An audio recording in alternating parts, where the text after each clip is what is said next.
Hello students, welcome to my channel. तो आज हम सैलरी के क्वेश्चन स्टार्ट कर रहे हैं, जिसमें क्वेश्चन नंबर 13 से आज स्टार्ट करेंगे, जो कि सिर्फ अलाउंसेस के ऊपर डिपेंड है।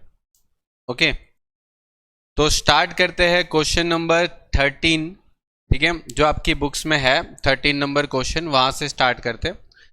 ओके, देखो पहले एक सिंपल और नॉर्मल क्वेश्चन से समझ लेंगे कि चैप्टर में किस हिसाब से करना है। हमने जो रूल्स सीखे वो रूल्स को कैसे अप्लाई करना, बस आराम से देखते जाओ। और ख़त्म करने के बाद जो मैंने रूल्स सिखाए, उसकी जो मैंने आपको पीडीएफ शेयर की है, वो वहाँ पर जाके देखो कि क्या रूल्स थे, क्या वो सही रूल्स मैंने यहाँ पर अप्लाई किया, कैसे अप्लाई किया, वो सब देखो। ठीक है, मतलब आपको जो मैंने रूल्स की पीडीएफ शेयर की है वहां पर कंपेयर करो कि हाँ सर ने ये समझाया था, तो ये उससे आपसे ये मतलब आपका रूल्स अप्लाई होना चाहिए। ठीक है, चलो तो देखो यहां पर देखो, कल ही मैंने समझा दिया था अ स्पेसिफिक एम्प्लॉय। ठीक है, in the general manager of ABC company, मतलब जनरल मैनेजर है एबीसी कंपनी में, ये भाई मिस्टर एक्स का मतलब पोजीशन अच्छी है। वो आदमी का हमें असेसमेंट ईयर 2021 का सैलरी निकालना है, वो भी टैक्सेबल सैलरी। मतलब टैक्सेबल सैलरी वो कितना कमा रहा है, उसके कितने सैलरी पे टैक्स भरना पड़ेगा वो। वैसे तो उस आदमी की बेसिक सैलरी आपको बोल दी है कितनी है, 20,000। बोले कि वैसे तो उसकी सैलरी 20,000 है मंथ की, पर मंथ। तो हमें उठा के आपको यहाँ से इस तरीके से कंप्यूटेशन बनाना। ठीक है, जैसे हम लास्ट टाइम पे कैपिटल गेन में बनाते थे, वैसा ही है कुछ। यहां पर लिखना है बेसिक सैलरी। ओके, आपको पता है 20,000 की सैलरी है, ठीक है, उस आदमी की। तो यहां पर 12 महीने से मल्टीप्लाई करके उसकी पूरे साल की सैलरी आप कंसीडर कर सकते हो 2,40,000। यहां तक तो क्लियर।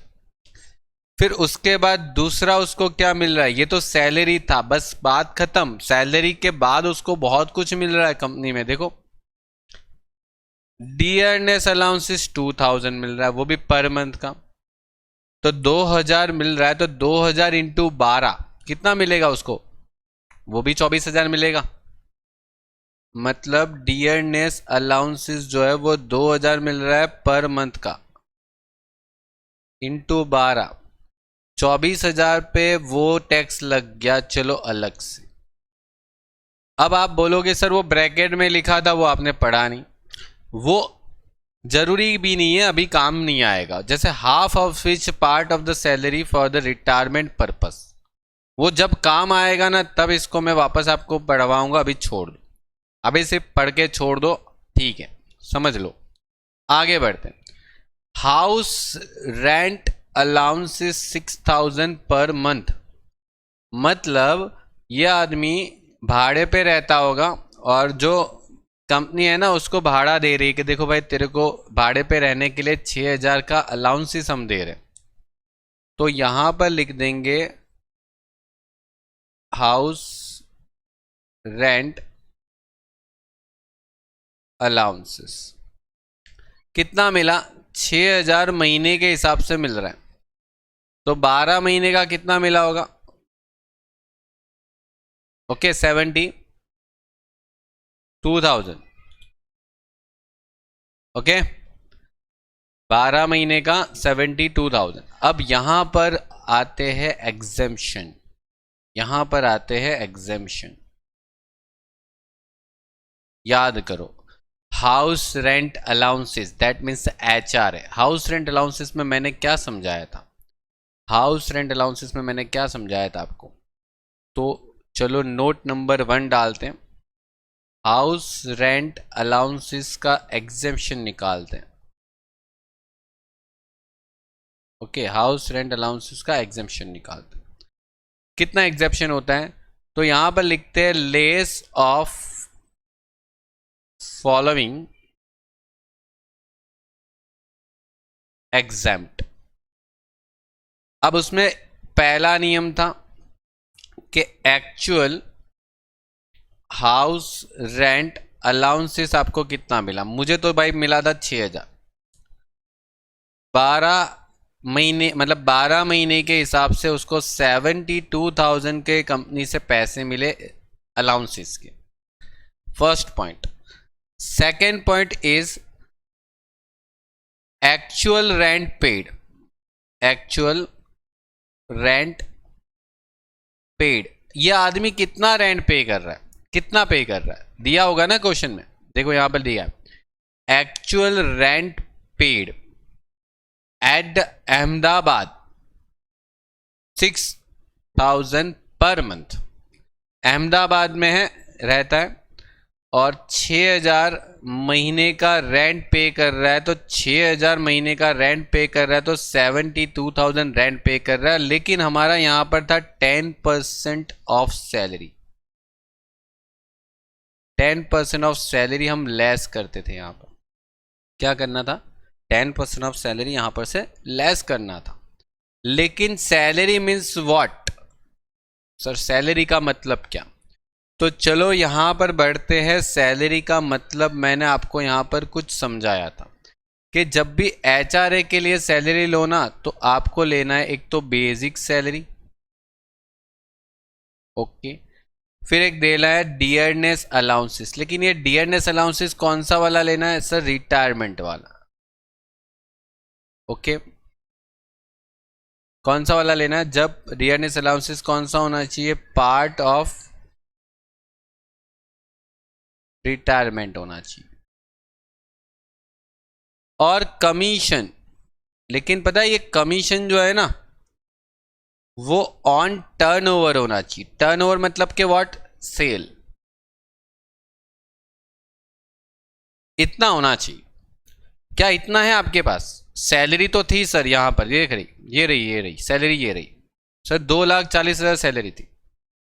2,40,000 थी तो कोई बात नहीं, 2,40 लिखो।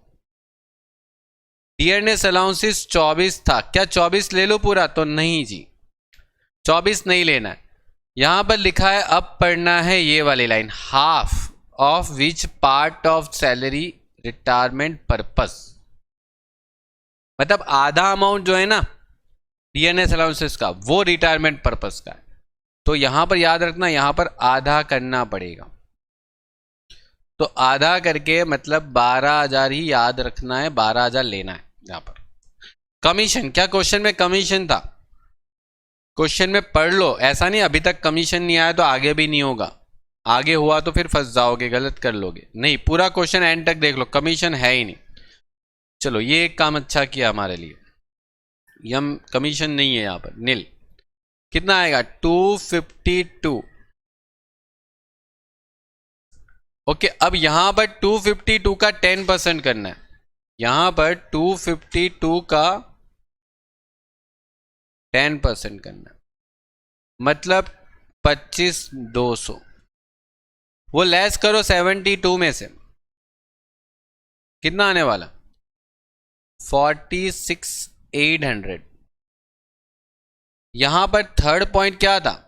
तो याद करो, थर्ड पॉइंट में मैंने आपको ऐसा कुछ बताया था कि या तो 50% करना है या तो 40% करना है।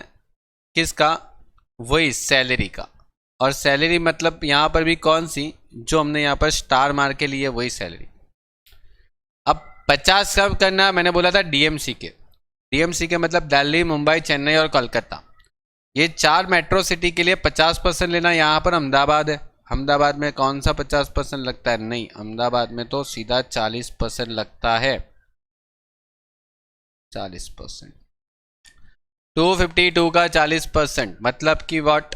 1,08,000 नहीं 800 है, 1,08,000, 1,08,000। अब ये 3 अमाउंट आपके पास निकल के सामने आई। कौन सी 3 अमाउंट? एक ये वाली अमाउंट आई, एक ये वाली अमाउंट आई, एक ये वाली अमाउंट आई, ओके। अब इन तीनों में से कौन सी अमाउंट देखनी है हमें? लेस वाली, कम सी कम है, ठीक है, मैथ्स तो आता है ना उतना। तो कौन सी कम अमाउंट है? ये अमाउंट कम है, 46,800 की अमाउंट कम है। तो यहां पर हम कितना एग्जाम्प्ट करेंगे? तो सीधी बात है सर, 46,800 एग्जाम्प्ट है तो 46,800 लेस कर दो, जो बच गया 72,000 में से 46,800 माइनस करके जो बच गया वो 25,200 यहां पर लिख दो। ये 25,200 पे टैक्स लगेगा भाई को, भरेगा, ठीक है, वो उसकी मर्जी, वो भरेगा, ठीक है, वो उसको देखना है, आपको नहीं देखना। और यहां पर ये जो नोट मारी है ना मैंने, उसको यहां पर जाके लिख देने का कि अगर कैलकुलेशन देखनी है ना इसकी, तो नोट नंबर 1 में जाके देख लो, ठीक है। इसकी कैलकुलेशन कैसे लाए वो नोट नंबर 1 में जाके देख लो आराम से। चौथे नंबर पे आ जाओ। क्या करना है चौथे नंबर पे, देखो यहां पर क्या लिखा है भाई, एजुकेशन अलाउंसेस टू चाइल्ड, मतलब 2 चिल्ड्रन के लिए 600 रुपये पर मंथ, मतलब उसके बच्चों की पढ़ाई के लिए कंपनी बोल रही कि 600 रुपया मिलेगा तुझे, ठीक है, तू हमारी कंपनी में जॉब कर, 600 रुपया पर मंथ है, और वो भी फॉर 2 चिल्ड्रन है, 1 चिल्ड्रन नहीं है, मतलब एक चिल्ड्रन का 600 रुपया नहीं है, दोनों का मिलके ही 600 रुपया। ये भी एक ध्यान रखने वाली बात है। मतलब यहां पर चौथे नंबर पे लिखना है एजुकेशन अलाउंसेस 600 रुपया मिल रहा है भाई को, वो भी 12 महीने का, कितना मिलेगा 7,200, 7,200 मिला। लेकिन यहां पर एग्जेप्शन की बात करनी है, तो यहां पर मैंने कुछ समझाया था कि भाई कितना एग्जेप्शन अलाउड होता है। मैंने आपको यहां पर बताया हुआ है कि अगर बच्चों की पढ़ाई एजुकेशन के लिए कंपनी, मतलब अगर आपको अलाउंसेस देती है एजुकेशन अलाउंसेस करके, तो मैंने आपको बोला था 100 रुपये पर मंथ, और वो भी पर चाइल्ड, ठीक है, वो एग्जेम्प्ट होता है। तो हमारे यहां पर 2 चिल्ड्रन है और 12 महीने का, तो 2,400 रुपये यहां पर क्या हो जाएगा, माइनस हो जाएगा, ठीक है, यहां पर कितना माइनस हो जाएगा 2,400 रुपये।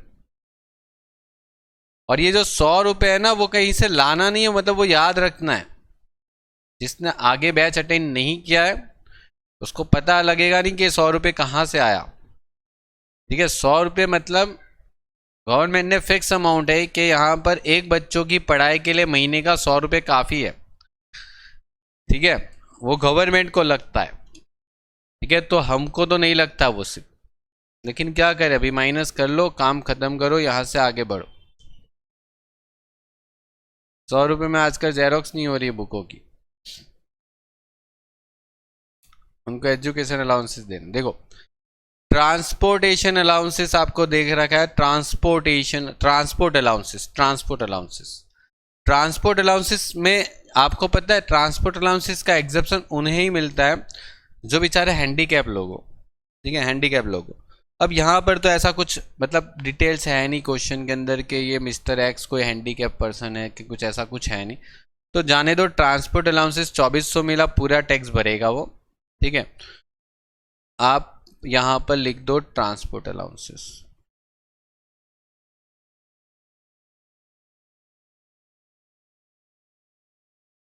ट्रांसपोर्ट अलाउंसेस कितना मिला था, 2,400 रुपये पर मंथ का मिला था, तो 2,400 इंटू 12 कर दो, उस पे तो टैक्स लगेगा ही लगेगा 28,800। 6 नंबर का पॉइंट, बस इसी हिसाब से आपको कैलकुलेशन करनी। रूल्स याद रखो, जहां पर रूल्स आता है वहां पर रूल्स फॉलो करो, जहां पर कुछ भी नहीं है वहां पर जाने दो। Hostel allowances 1 children 500 per month, मतलब एक ही चिल्ड्रन हॉस्टल में रहता होगा, वैसे उसके 2 बच्चे, मतलब एक ही बच्चा जो है वो हॉस्टल में पढ़ता होगा, उसका 500 रुपये मिल रहे हैं कंपनी की तरफ से। चलो अच्छा है, हॉस्टल अलाउंसेस 500 रुपये मिल रहे, 12 महीने के कितने मिलेंगे, तो 6,000 मिले।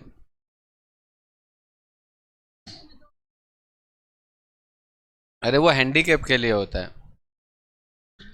3,200 रुपये ट्रांसपोर्ट अलाउंसेस में माइनस होता है, लेकिन ओनली फॉर हैंडीकैप पर्सन, ठीक है। अगर हैंडीकैप नहीं है तो फिर पूरा टैक्सेबल है, ठीक है, पहले था मतलब 1 साल पहले की बात करो तो मतलब हैंडीकैप पर्सन के लिए भी 3200 था और हैंडीकैप पर्सन नहीं होता उसके लिए 1600 था, मतलब वो हटा दिया, मतलब अभी से पूरा टैक्सेबल हो गया। ठीक है, गवर्नमेंट ने वो हटा दिया, अभी आपके साल में वो हटा दिया, मतलब पुरानी बुक लेके मत बैठना मेहरबानी करके। ठीक है, एग्जेम्पशन, यहाँ पर हॉस्टल अलाउंसेस में जो एग्जेप्शन होता है वो 300 रुपये होता है पर मंथ का, और वो भी पर चाइल्ड का। लेकिन इस आदमी का एक ही बच्चा हॉस्टल में, देखो 2 बच्चे हैं तो 2 का मत लेना, जो बच्चे हॉस्टल में है तो होते हैं ना उसके ही अलाउंसेस के एग्जेप्शन मिलता है यहाँ पर, मतलब जो हॉस्टल में नहीं है उनका फिर मतलब नहीं होगा। मतलब ये तो फिर क्या बात होगी, आप कंपनी से पैसा भी ले रहे हो और बच्चे को हॉस्टल में नहीं पढ़ा रहे हो, तो फिर क्यों पैसा हॉस्टल अलाउंसेस का क्यों ले रहे हो, गवर्नमेंट यही बोलेगी। ठीक है, तो ये नहीं चलेगा, अब बच्चे को हॉस्टल में डाल दो और अलाउंसेस का एग्जेप्शन ले लो। मेरे ख्याल से जो लोग बच्चे को हॉस्टल में डालते हैं वो इसीलिए अलाउंसेस का एग्जेप्शन लेने के लिए डाल देते होंगे, है ना। आप लोगों में से कोई गया है हॉस्टल में? चलो अच्छा है। एम्प्लॉयर, ओके, देखो एम्प्लॉयर है, एम्प्लॉई नहीं है, एम्प्लॉयर है। एम्प्लॉय का रिकॉग्नाइज प्रोविडेंट फंड का जो कंट्रीब्यूशन है ना वो 12.5% है। अब ये जो 12.5% किसका करना है वो लोग बोलेंगे नहीं, वो हमें पता होना चाहिए। ठीक है, बहुत सारे स्टूडेंट का यहाँ पर डाउट आता है सर ये 12.5 किसका करे, अरे वो हमको पता होना चाहिए, वो देंगे नहीं। ठीक है, वही तो मेन चीज है यहाँ पर। अब देखो यहाँ पर आते हैं नंबर 2 पे। नंबर 2 क्या है, तो रिकॉग्नाइज प्रोविडेंट फंड के लिए जो हमें सैलरी निकालना है, सैलरी, अब हर एक मीनिंग के लिए सैलरी अलग होती है।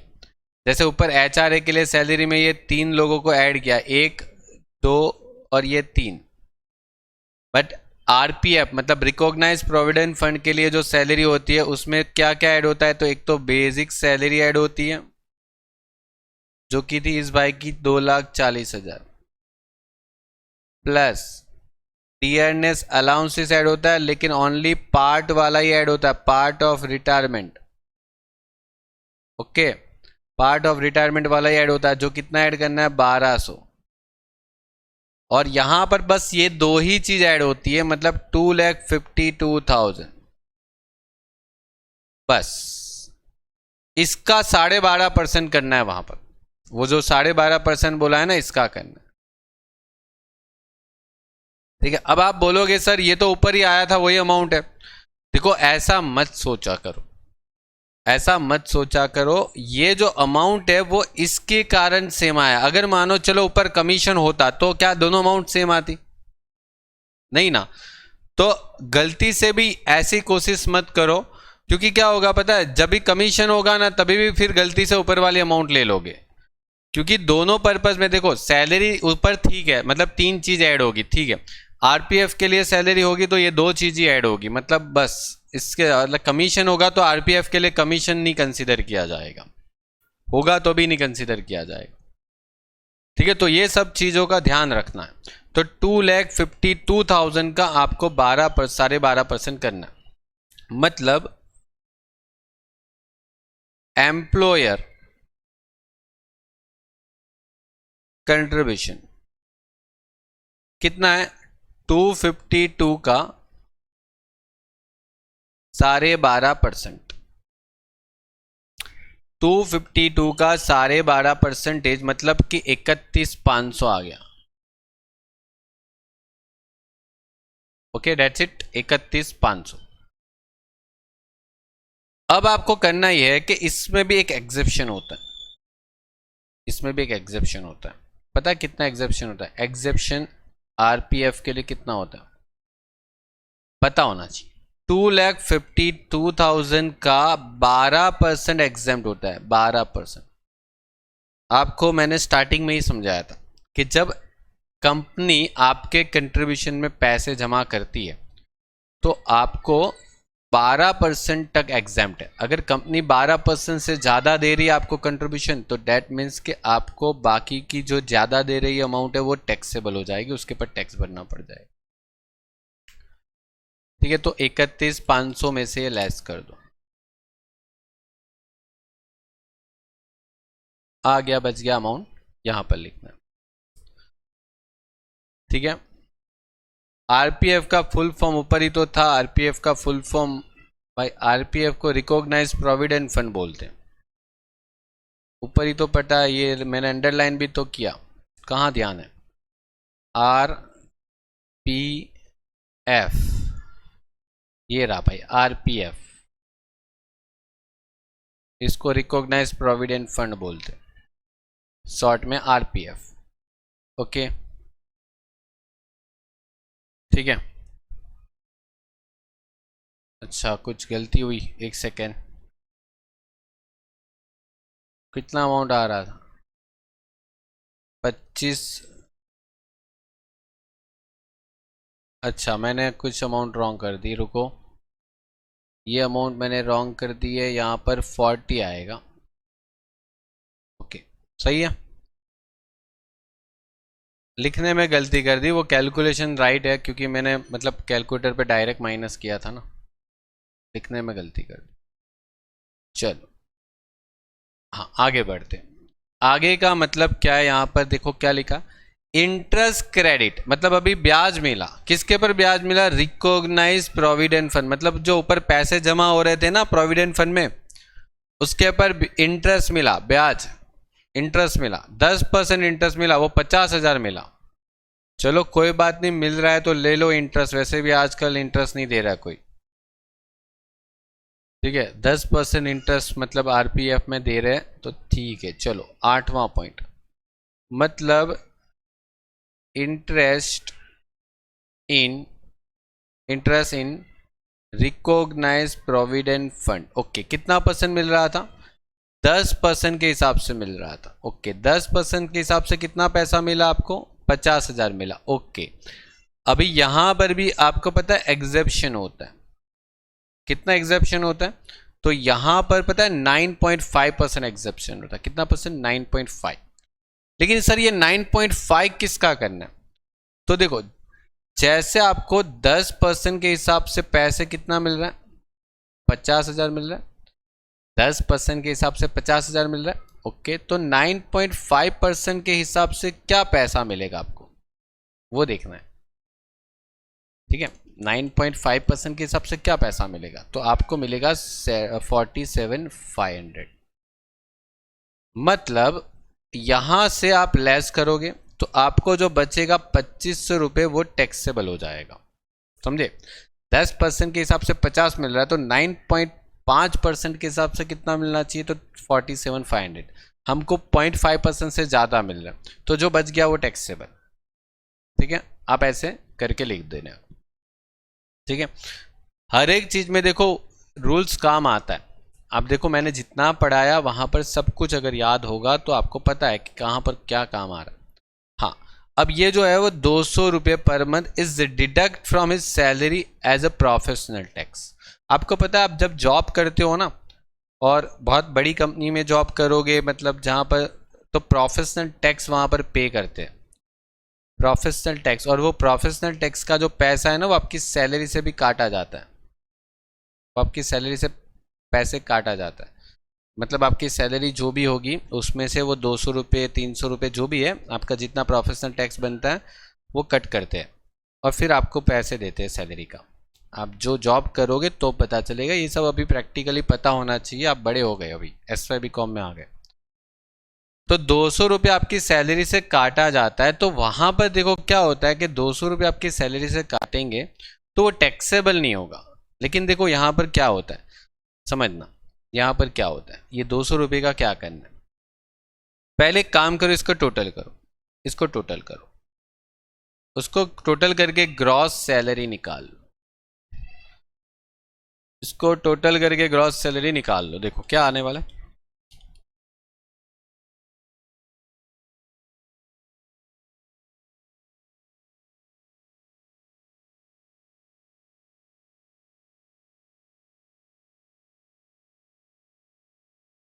ओके, आंसर आ रहा है 3,28,960, ये आ रहा है।